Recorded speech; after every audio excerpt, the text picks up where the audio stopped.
नमस्कार दोस्तों। रामचरितमानस को कौन नहीं जानता है। आज हम एक बार फिर रामचरितमानस को अत्यंत संक्षिप्त में हिंदी भाषा में समझते हैं, जिसमें आपको हर अध्याय कहानी के रूप में बताया जाएगा, जिससे आप इस प्रसिद्ध ग्रंथ को आसानी से समझ पाएंगे। रामचरितमानस अवधी भाषा में गोस्वामी तुलसीदास द्वारा रचित प्रसिद्ध ग्रंथ है। इसे सामान्यतः तुलसी रामायण या तुलसीकृत रामायण भी कहा जाता है।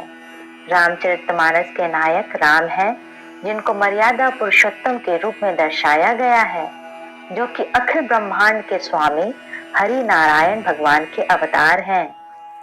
रामचरितमानस संपूर्ण मानव समाज को यह सिखाता है कि जीवन को किस प्रकार जिया जाए, भले ही उसमें कितने में विघ्न हो।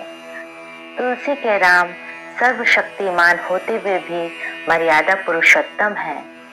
रामचरितमानस में 7 कांड हैं, यानी 7 अध्याय हैं। तो आइए हम हर एक कांड को संक्षिप्त में समझते हैं। बाल कांड अध्याय 1।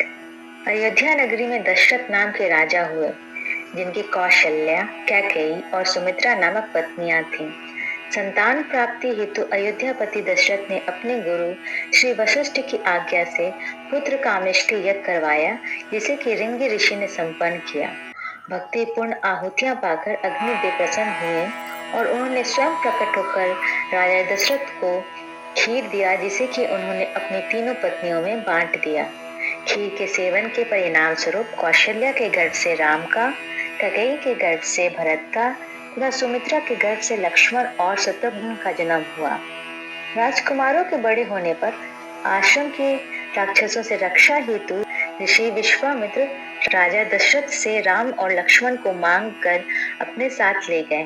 राम ने ताड़का और सुबाहु जैसे राक्षसों को मार डाला और मारीच को बिना फल वाले बाण से मारकर समुद्र के पार भेज दिया। उधर लक्ष्मण ने राक्षसों की सारी सेना का संहार कर डाला। धनुष यज्ञ हेतु राजा जनक के निमंत्रण मिलने पर विश्वामित्र राम और लक्ष्मण के साथ उनकी नगरी मिथिला जनकपुर आ गए। रास्ते में राम ने गौतम मुनि की स्त्री अहिल्या का उद्धार किया। मिथिला में राजा जनक की पुत्री सीता, जिन्हें के जानकी के नाम से भी जाना जाता है, का स्वयंवर का भी आयोजन था, जहाँ की जनक प्रतिज्ञा के अनुसार शिव धनुष को तोड़कर राम ने सीता से विवाह किया।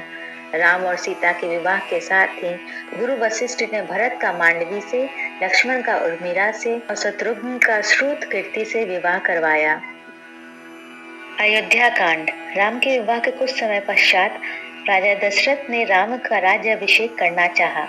इस पर देवता लोगों को चिंता हुई कि राम को राज्य मिल जाने पर रावण का वध असंभव हो जाएगा। व्याकुल होकर उन्होंने देवी सरस्वती से किसी प्रकार के उपाय करने की प्रार्थना की। सरस्वती ने मंत्रा, जो कि कैकेयी की दासी थी, की बुद्धि को फेर दिया। मंत्रा की सलाह से कैकेयी को भवन में चली गई। दशरथ जब मनाने आए तो कैकेयी ने उनसे वरदान मांगे कि भरत को राजा बनाया जाए और राम को 14 वर्षों के लिए वनवास में भेज दिया जाए। राम के साथ सीता और लक्ष्मण भी वन चले गए। रिंगवीरपुर में निषाद राजगुरु ने तीनों की बहुत सेवा की। कुछ आनाकानी करने के बाद केवट ने तीनों को गंगा नदी के पार उतारा। प्रयाग पहुंचकर राम ने भरद्वाज मुनि से भेंट की। वहां से राम यमुना स्नान करते हुए वाल्मीकि ऋषि के आश्रम पहुंचे। वाल्मीकि से हुई मंत्रणा के अनुसार राम, सीता और लक्ष्मण चित्रकूट में निवास करने लगे। अयोध्या में पुत्र के वियोग के कारण दशरथ का स्वर्गवास हो गया। वशिष्ठ ने भरत और शत्रुघ्न को उनके ननिहाल से बुलवा लिया। वापस आने पर भरत ने अपनी माता कैकेयी की उसकी कुटिलता के लिए बहुत निंदा की और गुरुजनों की आज्ञा अनुसार दशरथ की अंत्येष्टि क्रिया कर दिया। भरत ने अयोध्या के राज्य को अस्वीकार कर दिया और राम को मनाकर वापस लाने के लिए समस्त स्नेही जनों के साथ चित्रकूट चले गए। कैकेयी को भी अपने किए पर अत्यंत पश्चाताप हुआ। सीता के माता पिता सुनैना एवं जनक भी चित्रकूट पहुंचे। भरत तथा अन्य सभी लोगों ने राम के वापस अयोध्या जाकर राज्य करने का प्रस्ताव रखा, जिसे कि राम ने पिता की आज्ञा पालन करने और रघुवंश की रीति निभाने के लिए अमान्य कर दिया। भरत अपने स्नेही जनों के साथ राम की पादुका को साथ लेकर वापस अयोध्या आ गए। उन्होंने राम की पादुका को राज सिंहासन पर विराजित कर दिया। स्वयं नंदी ग्राम में निवास करने लगे।